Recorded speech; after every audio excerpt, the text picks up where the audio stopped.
Evidence against spontaneous theory का मतलब क्या है? जो स्पॉन्टेनियस थ्योरीज थी, मतलब स्पॉन्टेनियस थ्योरीज का मतलब ये था कि जो नॉन लिविंग मटेरियल है उससे लिविंग बींग्स का ओरिजिन हुआ है। हाँ, मेरे को चाहिए।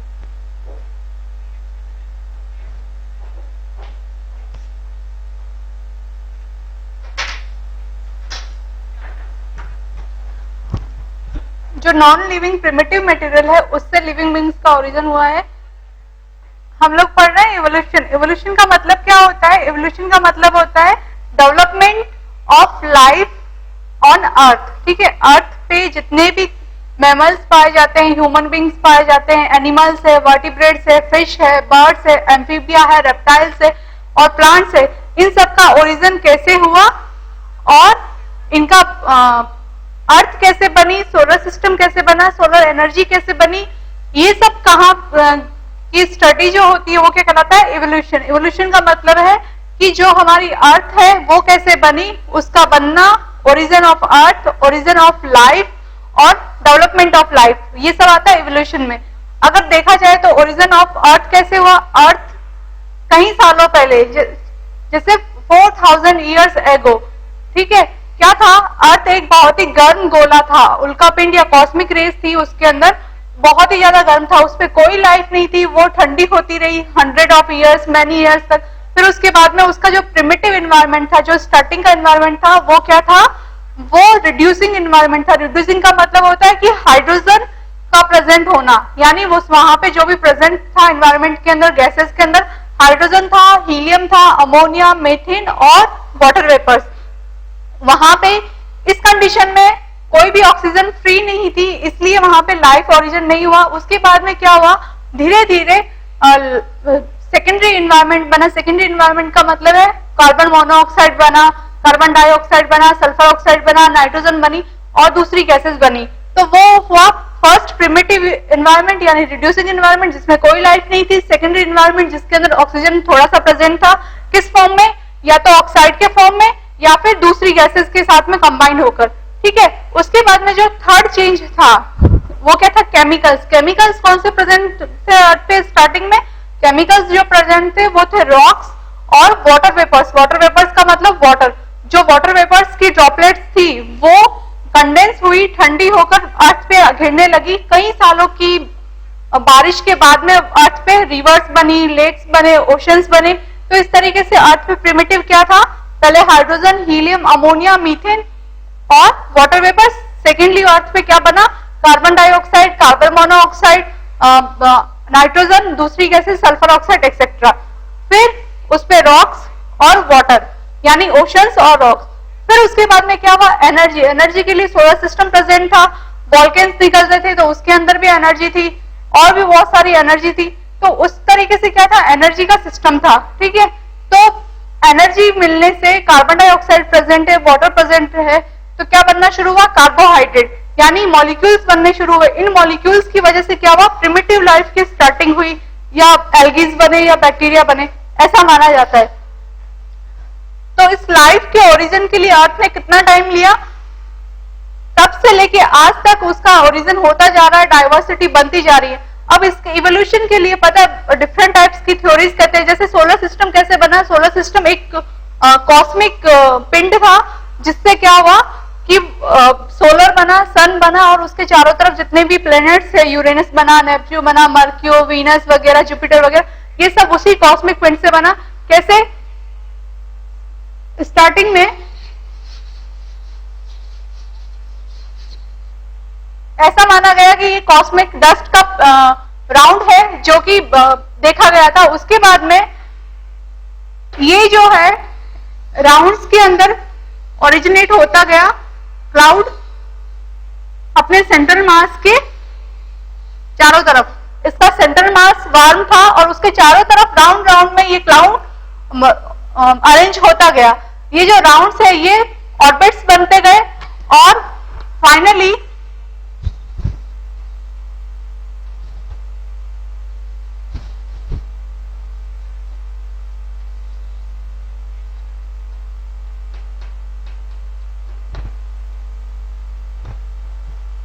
ये सन बना, इसके साथ में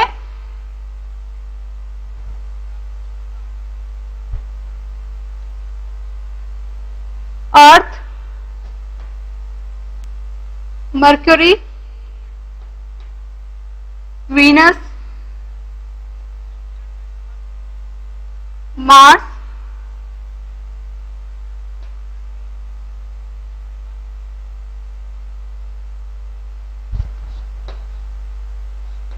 जुपिटर, सैटर्न,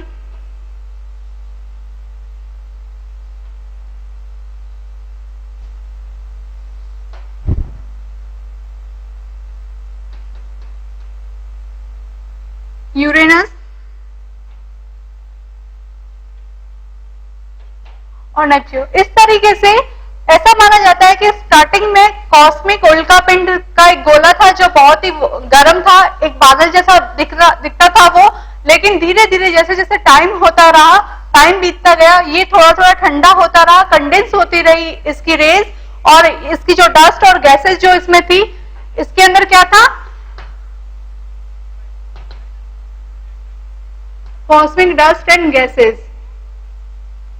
जो कॉस्मिक डस्ट और गैसेस थी वो सब कूल होती गई, और जैसे जैसे वो ठंडी होती गई उन्होंने अपने आप को एक सर्कल के अंदर ओरिजिनेट करना शुरू किया, और इसका जो सेंट्रल मास था वो वार्म था, और उसके चारों तरफ ये जो कंडेंस्ड मास था, जो कूल होता गया मास था, वो एक सर्किल के अंदर, रिंग्स के अंदर ओरिजिनेट होता गया, और इस तरीके से हमारा क्या बना, सोलर सिस्टम बना। ऐसे ही अगर अर्थ का माने जिस टाइम सन का बनना शुरू हुआ था उसी टाइम हमारी अर्थ का बनना भी शुरू हुआ था। अर्थ भी क्या था, अर्थ भी वार्म पिंड था, बहुत ही गर्म, ये कहीं सालों तक ठंडा होता रहा। इसके अंदर अगर अर्थ बनी तो अर्थ के अंदर क्या बना, अर्थ को हम दो पार्ट में बांट सकते हैं, एक लिथोस्फीयर, दूसरा हाइड्रो।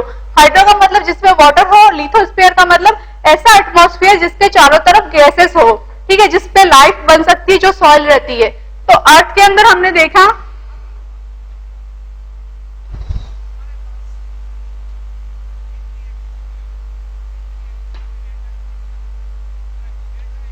अर्थ जो बनी होती है उसके अंदर होता है इनर कोर,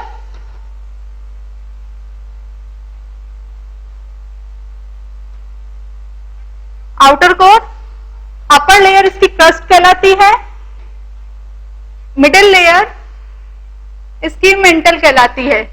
मतलब जो इनर कोर है इसका वो अभी भी गर्म है, ठीक है, उसके अंदर निकल और आयरन जैसे मेल्टेड एटम्स पाए जाते हैं, एलिमेंट्स पाए जाते हैं।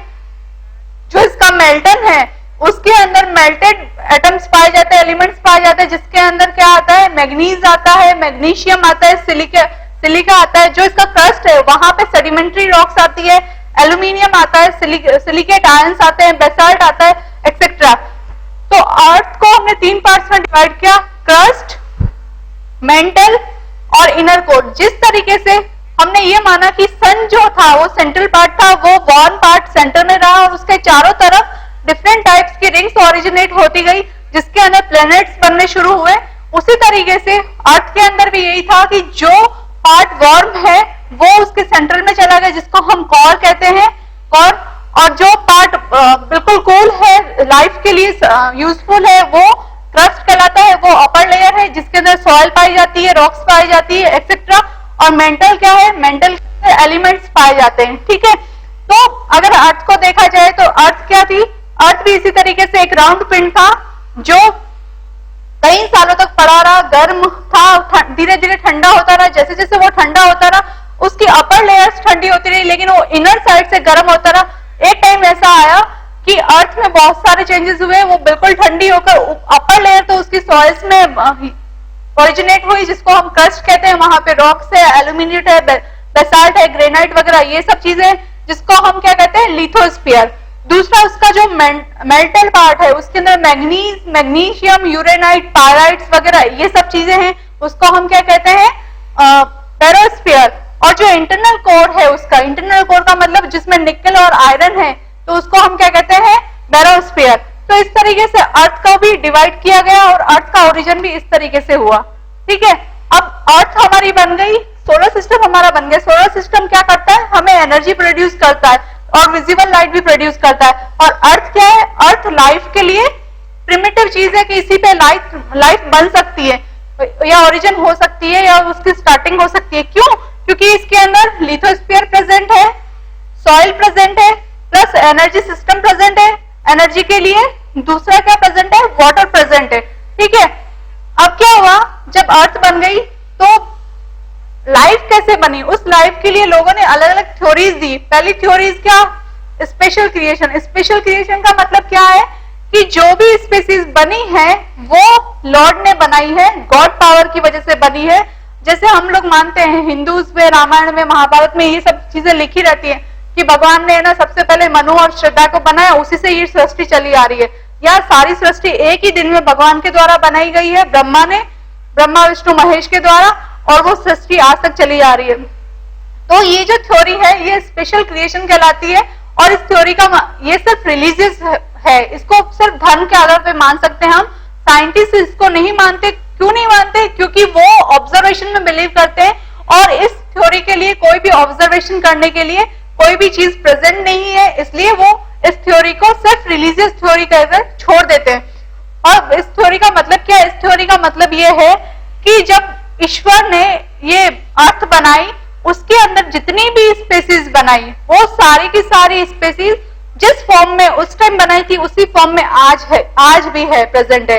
मतलब उनका जो ओरिजिन हुआ था, bacteria, virus, mammal, invertebrates, vertebrates, reptiles और भी दूसरी plants, algae, bryophyta, pteridophyta, Mollusca, ये सब चीजें स्टार्टिंग से जब अर्थ ठंडी हुई थी, लाइफ की स्टार्टिंग हुई, तब से लेके आज तक ऐसी की ऐसी है, उनमें कोई चीज नहीं आया है। ईश्वर ने वैसे ही फॉर्म उनको देकर भेजा है, वैसे ही फॉर्म में उनको बनाया है।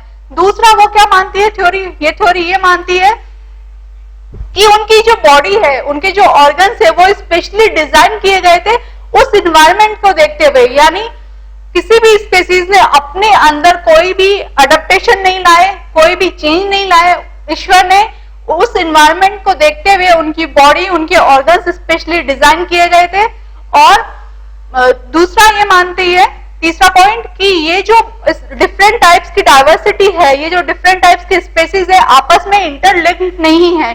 जैसे हम लोग क्या कहते हैं कि वायरस लिंक था, फिर उसके बाद में बैक्टीरिया बने, फिर एम्फीबियास को लिंक मानते हैं हम रेप्टाइल्स और बर्ड्स के बीच में। लेकिन स्पेशल क्रिएशन क्या कहता है कि ईश्वर ने बनाया है, और जब बनाया था तो वैसा ही बनाया था जैसा कि आज हम लोग देख रहे हैं।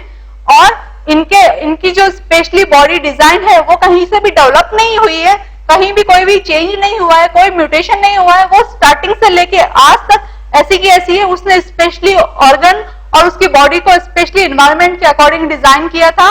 और तीसरा ये कहते हैं कि इन स्पेसीज के बीच में कोई लिंक नहीं था। जैसे अपन इकोसिस्टम पढ़ते हैं, फूड सिस्टम पढ़ते हैं, उसके अंदर क्या पढ़ते हैं? फूड, कि एक एनिमल दूसरे एनिमल पर डिपेंडेंट है फूड के लिए, यानी उनके बीच में कोई ना कोई लिंक है।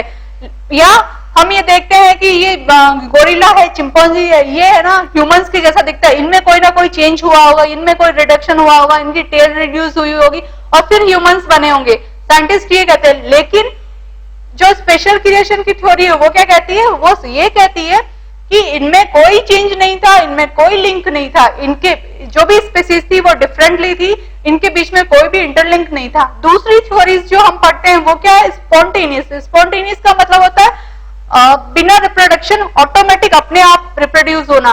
तो दूसरे साइंटिस्ट क्या कहते हैं कि जो लाइफ है वो गॉड की वजह से नहीं बनी। जब अर्थ बन गई, वहां पे वाटर वेपर्स थे, वहां पे मॉलिक्यूल्स प्रेजेंट थे, तो उनकी वजह से जो नॉन लिविंग मैटर प्रेजेंट था वहां पे, उनकी वजह से लाइफ का ओरिजिन हुआ। जैसे उन्होंने एविडेंस क्या दिया इसके लिए? एविडेंस ये दी है कि हॉर्स हेयर वर्म है, जो हॉर्स का हेयर होता है उसके अंदर वर्म्स पाए जाते हैं। जैसे लाइज है वो ह्यूमन हेड में पाई जाती है, उसी तरीके से हॉर्स हेयर्स में वर्म्स पाए जाते हैं। उसका ओरिजिन कैसे हुआ? उन्होंने हॉर्स हेयर लिया और उसको पानी में डाल दिया, काफी दिनों तक उसको डाला रखा, फिर उन्होंने देखा कि उसके अंदर से वर्म्स ओरिजिनेट हो रहे, जिसको उन्होंने नाम दिया हॉर्स हेयर। उन्होंने क्या किया? देखा कि फिश, क्रैब, सैलेमेंडर ये कहां से बन रहे हैं? जो भी वेटलैंड है, मतलब नदियों की वेटलैंड का मतलब है जहां से नदियां निकलती है, तो उनके आसपास की जमीन जो गीली गीली रहती है, उनका जो मड रहता है, उनका जो सॉइल जो रहती है वो बिल्कुल मड्डी सी रहती है, दलदली सी रहती है, उस जगह से क्रैब्स बने, फिशेस बनी, सैलेमेंडर बने, एक्सेट्रा, ये इस तरीके से बने। फ्लाई लार्वा जो बना वो मीट से बना, मीट को अगर उन्होंने ऐसे ही छोड़ दिया काफी टाइम के लिए तो उसके अंदर फ्लाई लार्वा बनना शुरू हुआ। मॉस्किटो कैसे बना, मॉस्किटो गंदा पानी एक जगह पे इकट्ठा करके पड़ा रहा काफी टाइम तक, तो वहां पे मॉस्किटो बने। माइस कैसे बने, उन्होंने किसी के गंदे शर्ट के साथ में वीट के ग्रेन्स रख दिए, तो कुछ वीक्स के बाद में वहां से क्या निकलने शुरू हुए, माइस निकलने शुरू हुए। तो साइंटिस्ट ने ऐसा कहा कि जो pre presenting living non living matter है, जो मॉलिक्यूल्स प्रेजेंट है, उनकी वजह से लाइफ का ओरिजिन होना शुरू हुआ। लेकिन इस थ्योरी को किसने ब्रेक डाउन किया, रेडी ने ब्रेक डाउन किया, लुईस पास्चर ने ब्रेक डाउन किया, और भी दूसरे साइंटिस्ट ने ब्रेक डाउन किया। उन्होंने कहा नहीं, लाइफ नॉन लिविंग मटेरियल से नहीं आती है, लाइफ आती है प्री एग्जिस्टिंग लिविंग मटेरियल से। ठीक है, यानी स्पॉन्टेनियस थ्योरी क्या कहती है, स्पॉन्टेनियस थ्योरी कहती है कि जो लाइफ है आज की फॉर्म में हम जो देख रहे हैं वो नॉन लिविंग मटेरियल से ओरिजिनेट हुई है, यानी ए बायोजेनेसिस, यानी विदाउट रिप्रोडक्शन, उनमें रिप्रोडक्शन नहीं हुआ और वो नॉन लिविंग मटेरियल से ओरिजिनेट हुई है।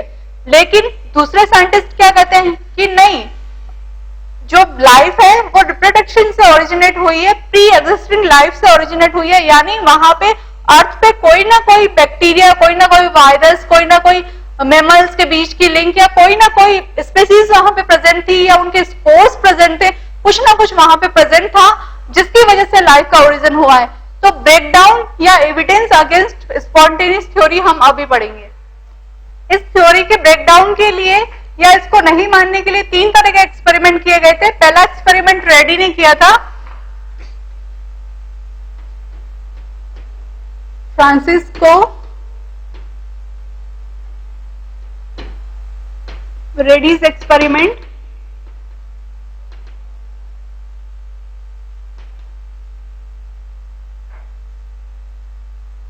इसने क्या किया, इसने 3 तरीके के बीकर लिए और तीनों बीकर्स में उसने क्या रखा, या तो फिश रखी या मीट रखा, और एक बीकर को उन्होंने पेपर से कवर कर दिया, दूसरे बीकर को उन्होंने गाज से कवर कर दिया, और तीसरे बीकर को उन्होंने ऐसे ही रखा, बिना कवर किए रखा।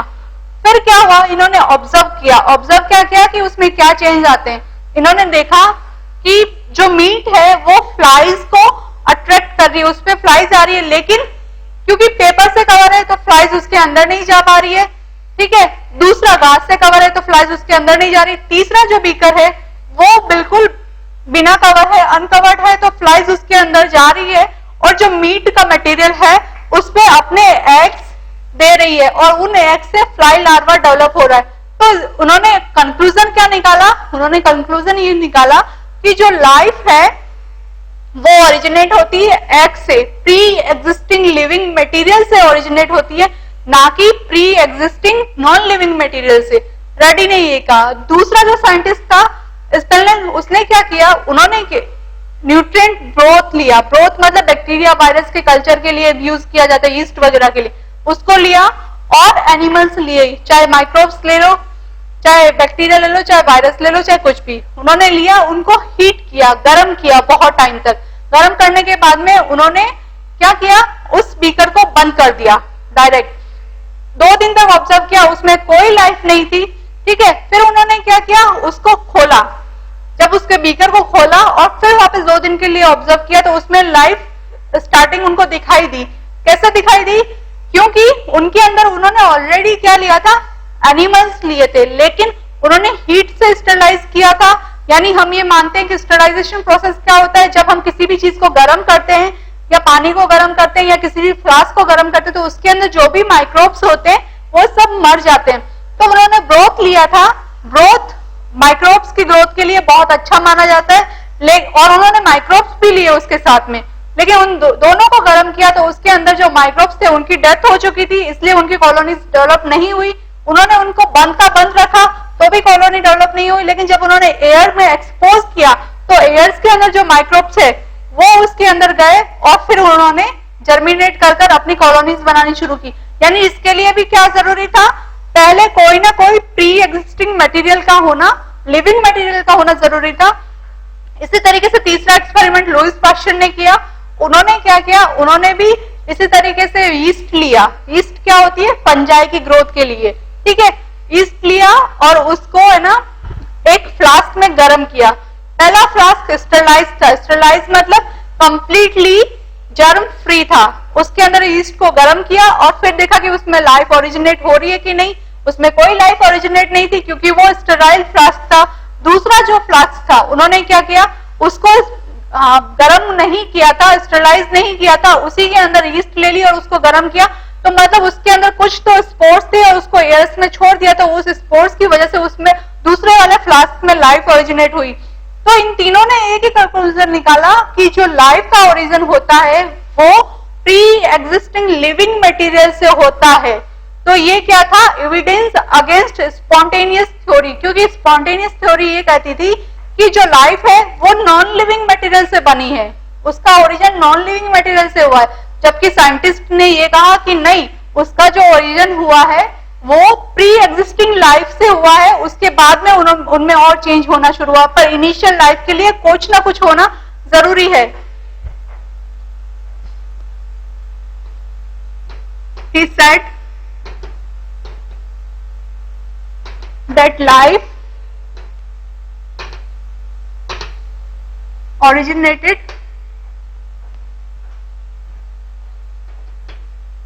from egg, that is a pre-existing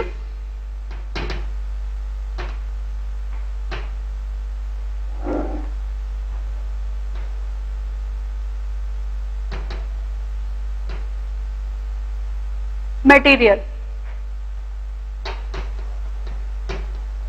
He took 3 flasks and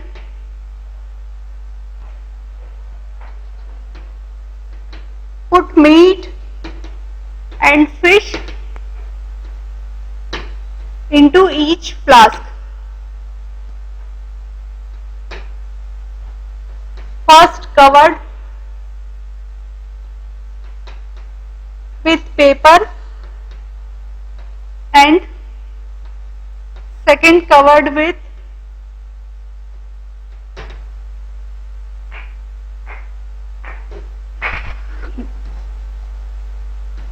gauze and third is uncovered.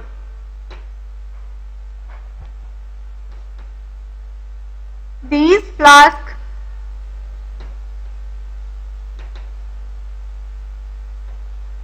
attract flies, but flies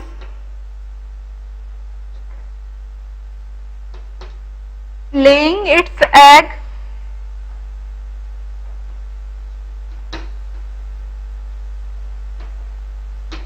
into third flask,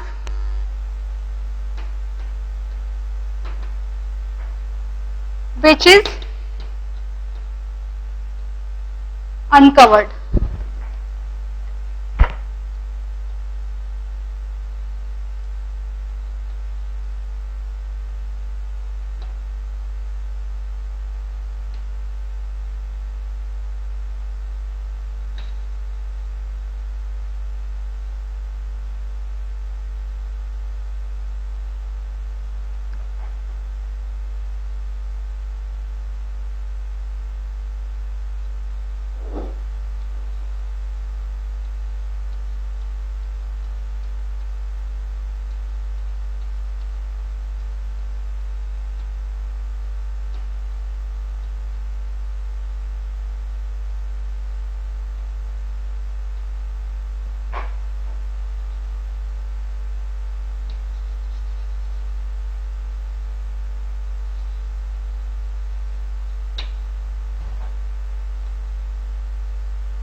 उन्होंने क्या किया कि उन्होंने 3 तरीके के फ्लास्क लिए, पहला पेपर से कवर कर दिया, दूसरा गाज से कवर कर दिया, तीसरा अनकवर्ड था, यानी अट्रैक्ट तो फ्लाइज, मीट की वजह से तीनों फ्लास्क की तरफ फ्लाइज अट्रैक्ट हुई, लेकिन वो अपने एग्स किस में डाल पाई, सिर्फ तीसरे फ्लास्क में जहां पे कि वो अनकवर्ड था। और जब उन्होंने एग्स वहां पे लाइज कर दिए तो फिर इससे क्या डेवलप होना शुरू हुआ, इसी मीट पर फ्लाइज लागा। तो इसका मतलब क्या है कि लाइफ को ओरिजिनेट होने के लिए नॉन लिविंग मटेरियल की जरूरत नहीं है, प्री एग्जिस्टिंग लिविंग मटेरियल की जरूरत है, जो कि इन्होंने एग कहा। ठीक है, तो ये क्या हुआ, स्पॉन्टेनियस थ्योरी का ब्रेकडाउन हुआ, या उसका अगेंस्ट, उसके अगेंस्ट एविडेंस था। ठीक है,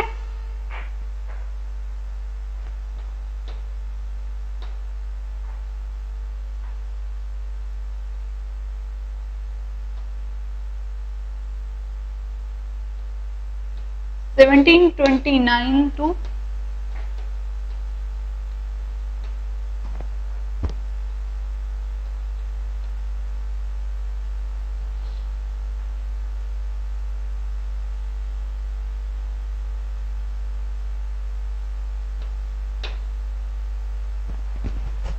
1764,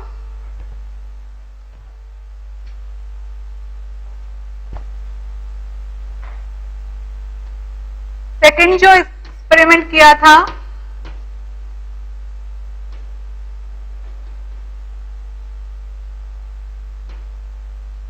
लेजारो स्पेनलेन ने किया था। उन्होंने क्या किया था, उन्होंने वेजिटेटिव एनिमल्स यानी बैक्टीरिया ले लिए, प्लस उन्होंने क्या लिया था, वेजिटेटिव ग्रोथ यानी न्यूट्रिएंट ग्रोथ के लिए, और उन्होंने उसको गर्म किया।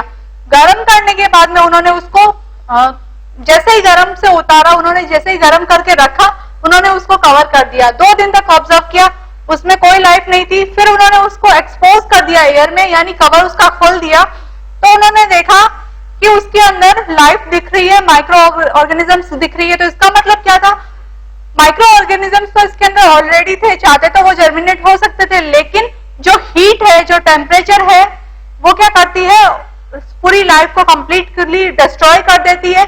लेकिन नई लाइफ के लिए वापस उनका माइक्रोब्स का एक्सपोजर होना जरूरी है, यानी लाइफ के लिए क्या जरूरी है, pre existing living material. He used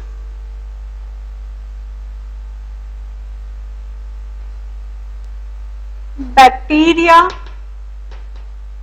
plus nutrient growth.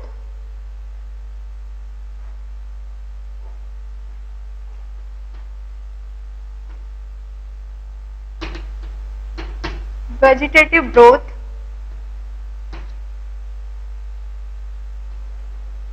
and he heat this material at 100 degrees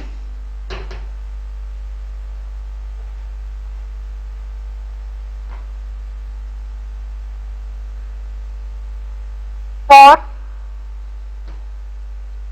few hours, कुछ घंटों के लिए उसको गर्म किया,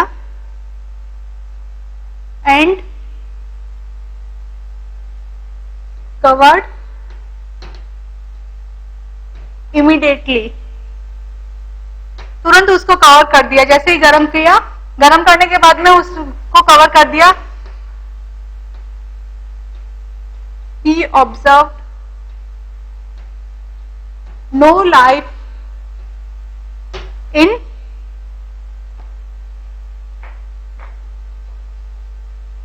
flask, but he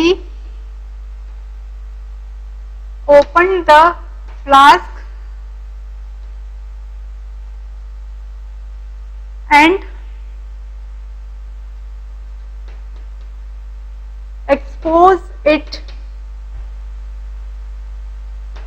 into the air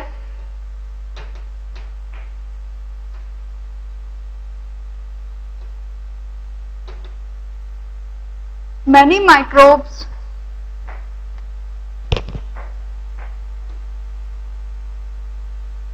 grows in flask. क्या क्या उन्होंने उसको गर्म किया, गर्म करके उसको इमीडिएटली कवर कर दिया, 2 दिन तक ऑब्जर्व किया, कोई ग्रोथ नहीं दिखी। फिर उन्होंने कहा कि ग्रोथ को देखने के लिए उन्होंने उसका कवर खोल दिया और उसको एयर में छोड़ दिया। जैसे ही छोड़ा तो उन्होंने उसमें लाइफ दिखनी शुरू हुई, उसके अंदर माइक्रोब्स का ग्रो होना शुरू हुआ। वो माइक्रोब्स कैसे ग्रो हुए होंगे कि उसको या तो लार्वा ने या कोई फ्लाइज ने, कोई बैक्टीरिया ने, कोई वायरस ने, कोई फंजाई ने वहां पे अटैक किया होगा उस न्यूट्रिएंट ग्रोथ पर, और उस पर अटैक करने के बाद में क्या किया होगा, अपने लार्वास रखे होंगे या एग्स रखे होंगे या अपने स्पोर्स रखे होंगे, और उन स्पोर्स से क्या जर्मिनेट हुए, life. He concluded that heat and temperature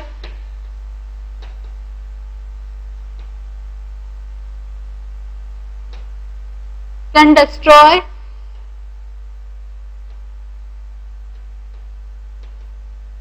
life, but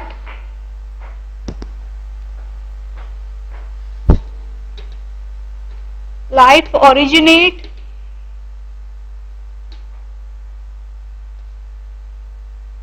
by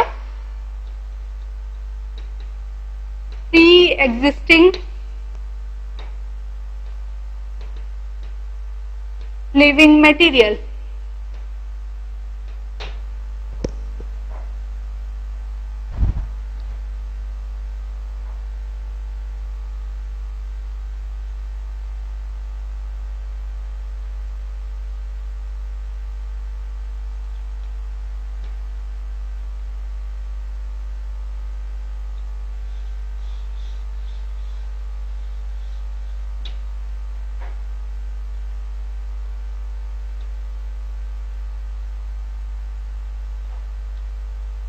Broth, bacteria, warm at 100 degree centigrade और गर्म करने के बाद में इसको कवर कर दिया।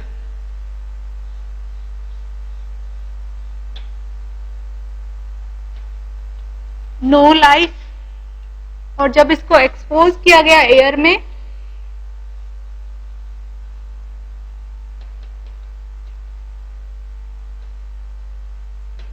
एक्सपोज टू एयर,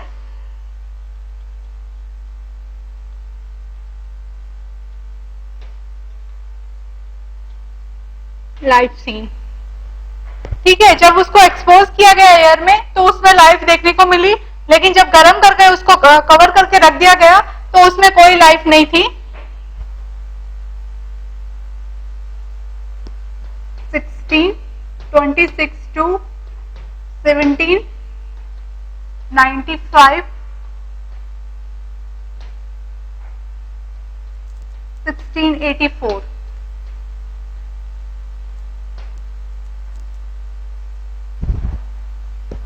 अब इसके बाद में किसने बताया कि लाइफ प्री एग्जिस्टिंग मटेरियल से आती है? लुईस पास्चर ने। उन्होंने भी क्या किया, उन्होंने भी इसी तरीके से मॉलिक्यूल्स लिए, वाटर लिए, उसको बॉईल किया, लेकिन उन्होंने क्या लिया, फ्लास्क पहले से स्टेराइल लिया था, उसके अंदर कोई भी कंटामिनेशन नहीं था, क्योंकि हम जानते हैं कि लुईस पास्चर ने सबसे पहले फर्मेंटेशन टेक्नोलॉजी दी थी, वैक्सीन दी थी, और उसके साथ साथ उन्होंने क्या दिया था, उसके साथ साथ उन्होंने बायोटेक्नोलॉजी दी थी, लेकिन उनको ये नहीं पता था कि बायोटेक्नोलॉजी नाम है इसका, वो फील्ड नहीं जानते थे, लेकिन वो टेक्निक जरूर जानते थे। तो उन्होंने क्या किया, स्टरलाइजेशन करने का प्रोसेस सबसे पहले दिया था।